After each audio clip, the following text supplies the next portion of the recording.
everyone, and welcome back to the Better Advertising with Better Media podcast. Today, I'm incredibly excited to be in Cannes with two of my favorite humans of the space, but I'll let you two introduce yourself. Jeff? Jeff Cohen with Amazon Ads, and been a longtime listener, longtime friend of the podcast. I think I've been on a couple of times, but happy to be back and sharing with everybody. Gabby Fillion, I lead e-commerce over at Nestle Health Science, and happy to be back and chat all things advertising. So we never get together casually, it seems like. The first time we were all on stage at Amazon Accelerate conference, which was incredible, and now we're at Cannes Lions, round 2. Yeah, absolutely.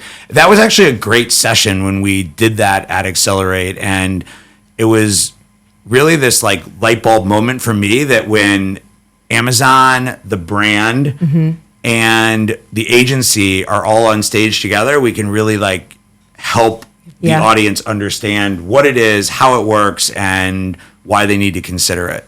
Yeah, and I think we really got the opportunity to chat about some really tactical and helpful things, as you say as well. You've got the full funnel of the audience there with being able to talk from the Amazon side, the partner side, partnership side, and then the brand. Speaking of full funnel, that was the key of our topic last time, but full funnel then I felt like was leaned into a little bit more sponsored brands, sponsored display. It's only been 2 years since we had that conversation, but there's been a ton of change in the space. And I think full funnel is one of the biggest topics Jeff and I are always talking about as the brand side. You've already got that done and figured out. You're well established in that area. But one thing we're always talking about is like, how do you innovate in the space? How do you keep up with all of the trends? Jeff, what are the most exciting things that you think have happened since our last conversation? Yeah, I think it comes down to the idea that the canvas that Amazon has is so much larger than it's ever been before, right? In the last 2 years, Prime Video advertising is now a thing. We moved on from just Thursday night football to a whole sports offering. Amazon ads are now available for people who don't sell on Amazon, or even if you sell on Amazon, but you want to drive traffic to your D2C site, you can use Amazon ads.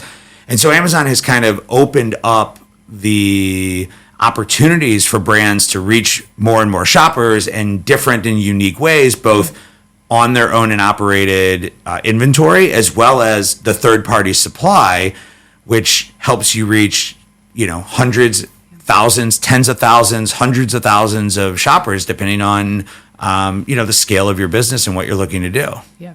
Gabby, you oversee multiple brands, and I can only imagine what it's like keeping up with everything. But being at Cannes, understanding kind of this broader vision of Amazon, how is that exciting for a brand like yours? I think, just very similar to what Jeff was saying is the opportunity of so many different places and, multi-touch points that you can have with these consumers.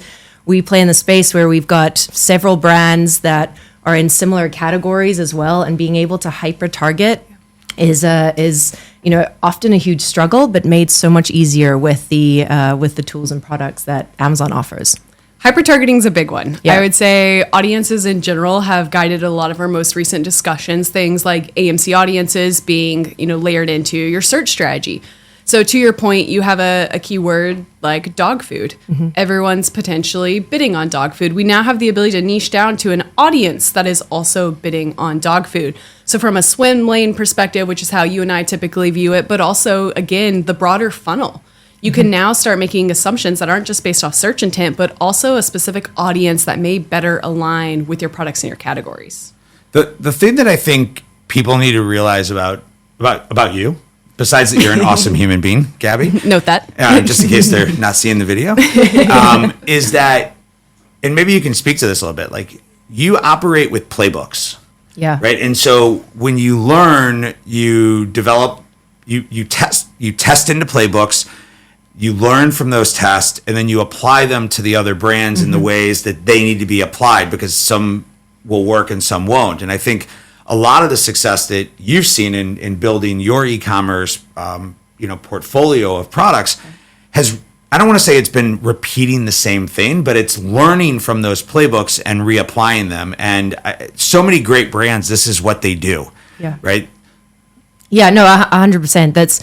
It's a huge opportunity, but it's definitely not a copy and paste by any means, because at the end of the day, if we're obsessing over the consumer is slightly different, meaningfully different, depending on the brand, depending on the product that we have going on, right? So there's definitely a playbook of where to start, But then the ABT, always be testing, is kind of a table stakes rule within this portfolio of brands that we have.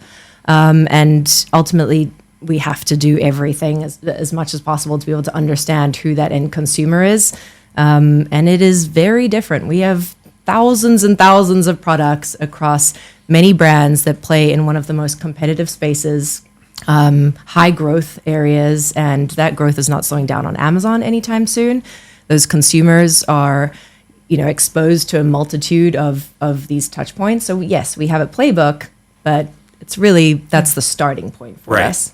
Something that I feel like we've talked a lot about is how you can kind of find the common denominator across those playbooks and boil it down to just psychology or the philosophies that you can apply. And then you can test and iterate in maybe smaller pieces that are a little bit more risk averse, potentially, depending on the brand.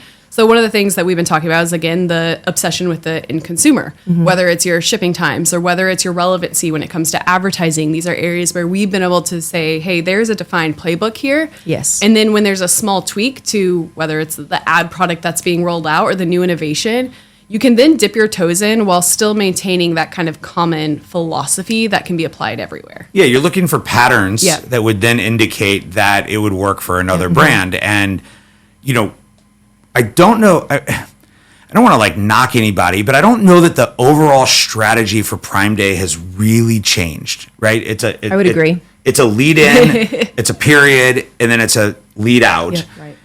I think some of the tactics that you use Yep. change, and they're going to continue to change over time. But that's what I mean by you're applying that playbook. And when a brand starts to realize, or a portfolio brand starts to realize what upper funnel advertising does to the impact their performance marketing, right? If that's what you're trying to drive, then you can start to see that shifting dollars to streaming television or to Prime Video or to upper funnel type tactics is actually improving your search business, even though it may not be counterintuitive to understand how those two things work. But when we talk to brands that are making that investment, that's what they're seeing, and they're able to kind of recalculate the way they look at return on investment because they're looking at it in that full funnel. And when you say what's changed in the last 2 years, well, that's what we've learned with AMC. That's what we've learned with these new advertising types, and we're now seeing more and more brands put that into their playbook. Yeah. Well, let's talk about that for a little bit. Something that Gabby and I have been mentioning a lot is building your business for your audience and not just the algorithm, right? And I think historically people would, build things for an algorithm, specifically looking for that ROAS and maybe not consider the common psychology aspect. You mentioned lead-in's always been a thing. Yes, but if we again go back to the consumer sentiment on lead-in period has changed a little bit because now Prime Day is synonymous with a national shopping holiday. When it was first launched, it wasn't. So you didn't have as many shoppers preparing. And they weren't preparing. They weren't window shopping. They weren't adding to cart or list building. So we know in general for any holiday, you're going to have a lead-in period where people are going to prepare and ready. And that's the psychology. That's the pattern that brands need to lean into. The iteration of it, in my opinion, is now, okay, it is the largest shopping holiday. Correct me if I'm wrong, anyone on Amazon there, but in general, I feel like it's the largest shopping holiday. Everyone knows about it, I feel like. So that lead-in period is now more important because more people are adding to cart, more people are list building because they know that day is coming. So that almost makes it more important to have a larger lead-in budget because you're having to capture attention before Prime Day, where you have so much noise on the platform or in the industry in general that, customers get lost in the noise. So the psychology is the same. We need to let customers know about what we're doing during our national holiday, but the details matter. And that's where I think the application to Gabby's perspective, we need to change and iterate on the details. I think lead is more important now than it's been historically because of the noise and the competition in the space. Yeah, look, you mentioned something of the Prime Day playbook has not changed. It hasn't from the perspective of the period. The periods have adjusted a little bit. Right. But at the end of the day, if you're playing the algorithm game, you are going to lose. It's going to change faster than you can try and change and test and experience that. So you have to be in this obsessive about that consumer journey for the brands as well, but generating demand at all costs from a variable set of sources. And that's where the upper funnel journey, the mid to upper funnel journey, is incredibly important and a great opportunity too. Searches, you can't just convert at the search area. Yeah. You've got to guide that consumer along. I want to pause here because I don't get to correct destiny very often, but Waiting Prime on Day is it. actually an international holiday. You kept saying International. national. And I don't know if it's the largest, but we'll take it. We'll take it if it is. But what I think is, maybe, Gabby, you can speak to this, is we've learned what to do for Prime Day and for Turkey 5/11, whatever the number is these days. But what about the other holidays on Amazon, right? You do a lot with pets. There's a pet holiday in May, right? There's beauty holidays, there's health holidays. How do you take the same approach to those holidays that you take to a Prime Day and a... I would say it's relatively similar from the broader concepts of generating demand from a variety of sources at all costs with that lead-in period. And we're in a consumables category where consumers are going to repurchase probably every 30 to 90 days-ish. And so the lead out for us is mission critical. The days of, we kind of let things work out the way that they're going to because we've obsessed over the lead in as much and that lead out. So that's whether it's a 4-day Prime Day that we have this year, or whether it's a pet holiday, whether it's Earth Day. A lot of our brands participate in that. Yep. So I think the only difference for us is whether Amazon makes it a bigger tentpole event, or Right. whether it's something that we as a portfolio of brands are trying to create a little bit of an event. Yeah, I just want people to kind of think that, yes, the big tent poles are really important, but there are a lot of tent poles that could be important to you either regionally, right, Yeah. where you're trying to grow your business, or in the category that you're Certainly. that you play in. Yeah, we play in a lot of different spaces of the, there's seasonality in our industry as well, but doing things like spend X, get Y across a portfolio is a really, fantastic opportunity for us. We introduce a lot of net new consumers in those types of campaigns. That's not an event. That's Right. over a period, 30, 60-day period that we've got that campaign running. And that it's a slower burn because the period is longer. We're not, targeting a 4-day event. But again, the playbook is pretty similar. The timeline's just adjusting. Well, I mean, going back to that main point, it's curating an experience for a specific audience. I think a lot of people historically, especially in the e-commerce space, tried to go way too broad because they could, right? You can target everyone really quickly. Operationally, it's really easy. And what we're seeing with Amazon's new product rollouts and just from a customer sentiment as well is we have the ability to target people in these micro moments. So whether it's saying, hey, maybe I don't want to compete or can't compete in these larger holidays, but where do I know I have a higher propensity for a conversion? Whether it's a pet day or, in the multivitamin space, we always saw like back to school. Mm-hmm. That was a really unique period that maybe didn't make sense for all the brands, but knowing, okay, we have back to school coming up. How can we adjust our creatives? Yes. How can we better connect with the audience? Even if it is a sponsored TV campaign, something, easy, no minimums, let's get it up and running. How can we target a specific audience at a certain point in time with a creative that's maybe more aligned with what they're looking for? Yeah, when you start to think of that, it just reminds me of the question you asked to start this, which is like, what's changed in the last 2 years? Everything. Right? Like And nothing. AMC now has, 5-year look back windows. Yes. Right? The ability to bring in first party data into AMC allows you to have a better understanding of how your sales are doing, what your lifetime value is, what your cost per customer acquisition is, all these numbers that we need that help us be smarter with our business. Yeah. And I think like the challenge for brands is to figure out how to use these numbers, use these audiences without being overwhelmed. And that kind of goes back to, always be testing, right? And building these things in an iterative way that allow you to understand what works and double down on that and move on from the stuff that doesn't. I think we really cannot underestimate the art of possible with AMC. And it is a huge challenge for brands as well, whether you're using a partner or whether you're building that skill internally. But to your comment about being able to hyper target these consumers at different areas, different need states as well. If I take an Orgain protein shake, I've got dozens of sub audiences of why they are taking that. You've got Gabby, who won't eat during the day because she's locked in and forgets, and then it's 3 p.m. and my shake in my coffee is that. But you've got busy mom or dad running out the door, taking the kids to school. You've got it in the school, in the kids' shakes. All of those are very different intents of why they're trying to purchase the exact same product. AMC has been that sort of treasure trove for us to be able to understand that. And I feel like you can never get too niche, honestly. Yeah. Well, it's not just audience now either. Now, as you mentioned, you have all of these different attributes you can lean into. We now have the power to do it with creative in a way that's never been scalable historically. I mean, Creative Studio, I think, was announced at Unboxed. Yep. There's been a ton of iterations to that.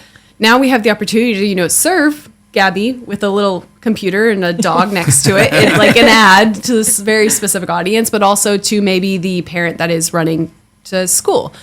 The way you adjust those creatives and target that specific audience is going to increase everything from click-through rate, conversion rate, to ACoS, ROAS, and just loyalty. Yeah. People want to see things that make them feel good and feel like themselves. And I think being able to adjust creative with AI, audiences with AMC, is going to be a huge unlock for brands. Yeah, as we have more addressability, there's also the studies coming out of almost half of the US population feels that they're not represented in the ads that they're seeing too. So this is a dilemma of you've got more opportunities than ever to be able to hyper-target, yet brands and advertisers could absolutely be doing a better job of using the tools made available to them. The creative is a huge area. That's often a bottleneck for brands.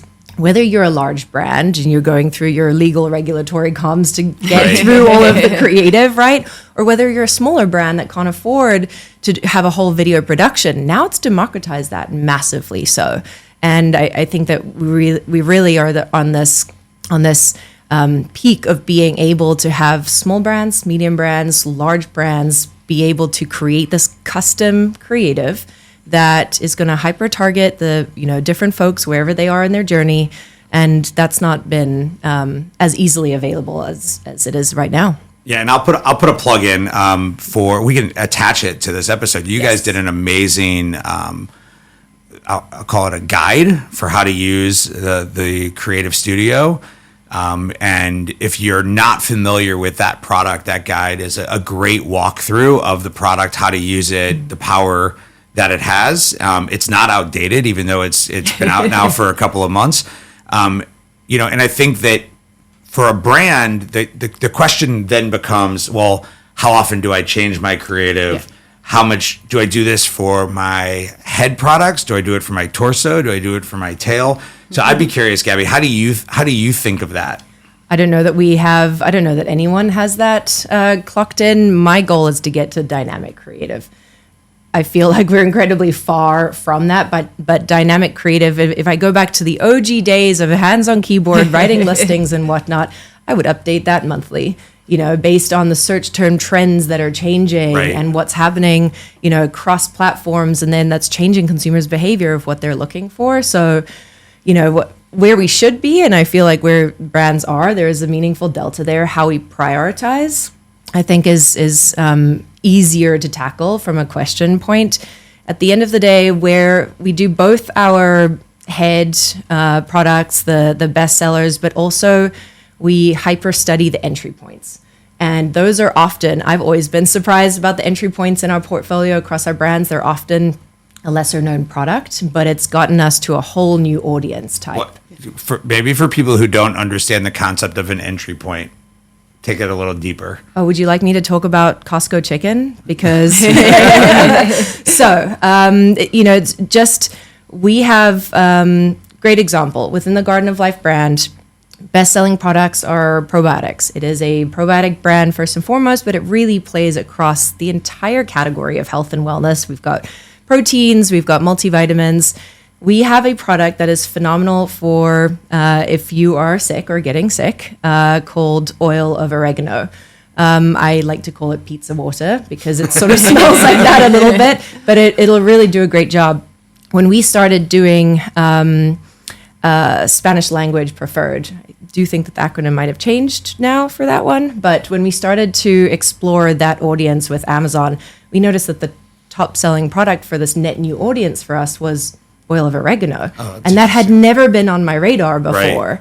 Right. So that these entry point, not just price points, but the items within your portfolio that you wouldn't necessarily think of even when you're in the brand yourself. Yeah, so they're buying that and then they're becoming a customer, and then their lifetime value is increased. 100%. And I'm assuming you're finding that through AMC. Absolutely. Yeah.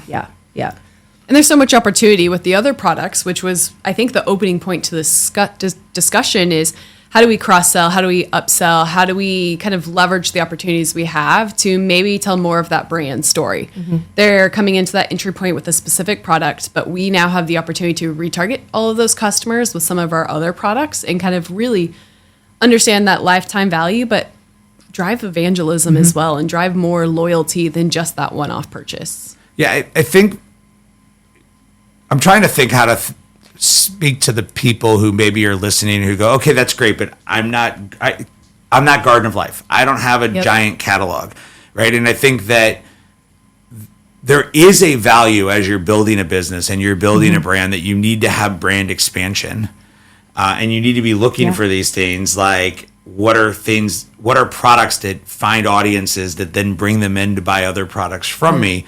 And if you look at any D2C brand or any brand that's out there, they grow and they expand their product lines over time. And so you help your business when that's part of your strategy as well. You can't just have a single SKU, a single product, a single category. You have to have diversity across those to reach more audiences and to bring more people in to then be buying from everything that you offer. Absolutely. It's a treasure trove for the white space and innovation. So either you've got the product in your portfolio, or it's an opportunity to improve your product or develop something more with your product. And that's probably a big miss that I see with brands today as well, is not connecting the insights, the actionable insights that come from this to their R&D innovation pipeline. That is, it's a huge opportunity. It's not done enough. We obsess over it. Do you do that from like a packaging design perspective or a net new product perspective? All of the above.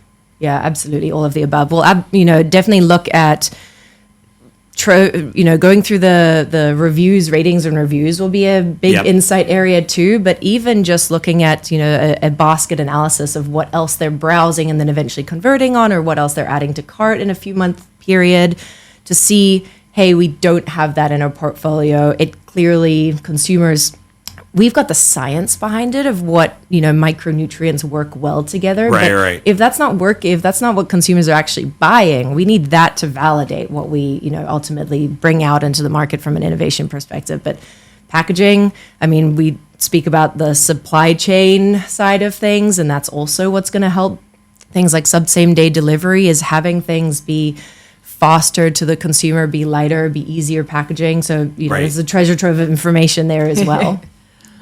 There's a lot we could dive into on that topic. There's a million different directions that we can take. But again, it's going back to those patterns and the core of, are you building a brand to serve a need, or are you selling a product? Right. Jeff, we've played in both, all three of us have played in both spaces. I think when we all got started in the industry, it was selling products. Now a lot of us are in the brand building space. It's really cool seeing Amazon embrace that and allow for that innovation. And the people who know how to use their resources. We talked on our last one about utilizing Rufus to better understand the customer queries and realize that we need to make a change in our, formulation because of flavor, taste, things like that. Like, that's a huge opportunity. Take Search Query Performance Report. When we had Kate Bray on, the whole product that she built was based off information she found out in SQP. Right. She realized there was a complete mismatch between search terms and the products that were on the market. Right. So it's kind of finding that balance. It's also industry trends, right? Yeah. So I know some people that were at the Expo West show, and they were like, everything at Expo West was non-alcoholic. It was a lot of non-alcoholic drinks, and it was a lot of, last year it was all like 10 grams of protein, and now all of a sudden all those companies are offering 15, 20, 30 grams of protein in their same drink because the consumer is looking for higher protein, smaller quantity. We tried type of protein packages. water. Yeah, we tried Protein water? Clear Yes. protein water. Another one that's sort of interesting from that, interesting. and again, the consumers have informed Did it have us. flavor? It was waterish, right? Tasted just like water? I blacked it out. I think we both thought we were getting scammed. I was really confused with the whole hydration scenario at Expo. I got served like 3 drinks, and then I would try it, and they'd be like, "Oh, it's non-alcoholic." I'm like, "Why are you giving me wine and not telling me?" Right. Well, I mean that again. So whether they stick around, you see a lot of phenomenal things Right. at Expo West, and innovation flops often as well. Right. So in order for it to not flop, or often just fail fast as well, but obsess over the okay, I've launched it. Now what are the consumers doing? Right. Well, I thought that they were going to do this when we launched this product, but what are they doing after that? The other area that is just explosive as you look as the demographics change in our category of health and wellness, pill fatigue is a huge thing.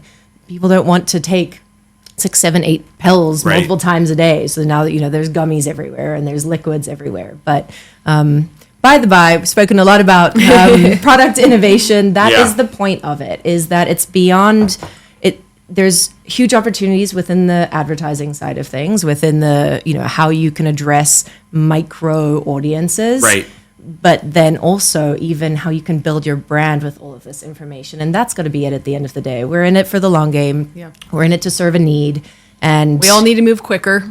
Yeah, you need to move quick, but you need to move methodically. Yes, Right. I think with that's intention. that's the key. And I think I heard a great restaurateur in the Chicago area who said we open up a restaurant and our success is determined on what we do in the first 21 days that the restaurant's open. Yeah. It's about the changes that we make when consumers come in and start doing it, and you can't be so attached to what you create. Yes. That you believe that you're right and the consumer is wrong. And I think that that's the power of AMC and the power of of audiences, is that you can have preconceived notions of who's buying your product, Yes. what's leading to other product buys. But if you're not validating that with the truth of what's happening, then you're missing out on the true growth potential of your business. There can be no ego here. Right. I get tripped up by this one all the time of what I think and how I think something's going to perform or what that audience might be. And I'll even go back again to your question about what's changed in the last 2 years, right? So now AMC has no code options, right? So even if you were like, well, I don't know how to write SQL, there are now opportunities for you to go in and be able to do that. And I think that's going to even change significantly over the next 6 to 12 months as AI really enters in to the game, and you'll just be able to ask just very general questions. And we're starting to see that with some of the tool providers that offer AMC, that they're solving for the consumer who doesn't have the business analytic or technical skills that were necessary for AMC 2-3 years ago. So what I'm hearing is Amazon is democratizing the ability to create fantastic targeted creative, but measurement as well, that you don't need to be the coder anymore. I'll even go more broad and I'll say Amazon and our partners, right? So sometimes I think the innovation is coming directly from Amazon. I think a lot of the innovation is also coming from our agencies and from our tech providers who are really pushing the envelope in the space. And I think one of the very unique things that happens in this community is that the tech provider and agency community is very open about what they do.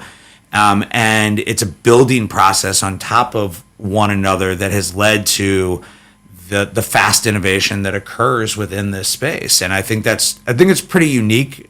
I've been in this space now for a really long time, so I haven't been in other spaces in a while. It probably happens other places, but it's really unique how it happens here and how open it happens here and how open a lot of people are about talking about it, and understanding that they know they'll just keep innovating to create their differentiation and don't feel that it's a threat to share.